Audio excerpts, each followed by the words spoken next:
All right, class, today we're going to be going over slope, looking at it instead of just graphically, we're going to be looking at being able to calculate the slope algebraically. We're going to go over just a couple of these in this video, and then I'll save some questions here for our discussion during Google Meets. In order to think about the slope algebraically, I still want to look at how much my y is changing as my top value and how much my x is changing as my bottom value, my denominator.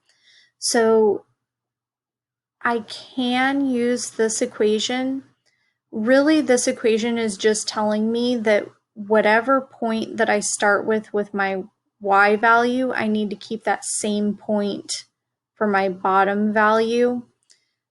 Thinking of each of the 2 points that I'm going to be given as x sub 1, y sub 1 being my first point, and x sub 2, y sub 2 being my second point. And it does not matter at all which one I call my second point and which one I call my first point. I just need to be consistent. So if I call this 2, 2 my first point and 4, 5 my second point, I need to be consistent with which one I use first. I'd rather just, when I'm doing these, I really just pay attention to which two I am comparing. And I just really use arrows to kind of help me keep track of which order I need to subtract. So I'm going to be finding the difference or the change in my y values first. Those are going to go on top. So I want to find the difference between 5 and 2. And because I went in this order between my y values, I want to go in the same order for my x values. So 4 minus 2 for my x values. And that is going to give me a 3 on top and a 2 on the bottom. And I can just leave my answer there. I know 3/2 is not necessarily something that we're comfortable with for always for regular, if we're just calculating numbers in general, but for slopes, it's really, really, really nice to just have that single fraction. Instead of changing it to 1.5, if I change it to a mixed number, I lose that value in what the top of the fraction means and what the bottom of the fraction means. So leaving this as 3/2 actually keeps it in slope form, if we want to think of it like that.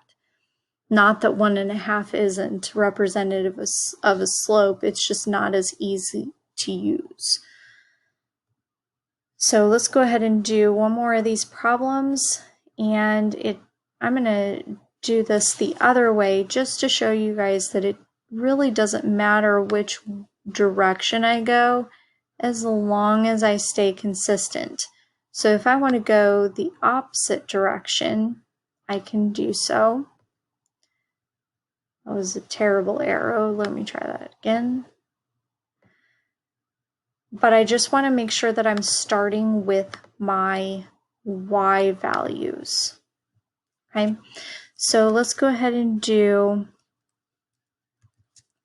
on the top, I want to subtract 1 minus 1. And then on the bottom, I want to subtract -1 minus 4. -1 minus 4. And then I get that to be equal to, I'm going to have a 0 on the top, and it really doesn't matter what I have on the bottom, but I do get a -5. And the reason it doesn't matter is because 0 divided by anything other than 0 is just 0. So 0 on the top and a -5 on the bottom give me a 0 as an answer. And that's it. We're going to go ahead and do a bunch more of these problems using different methods during our Google Meet on Thursday. Have a great afternoon.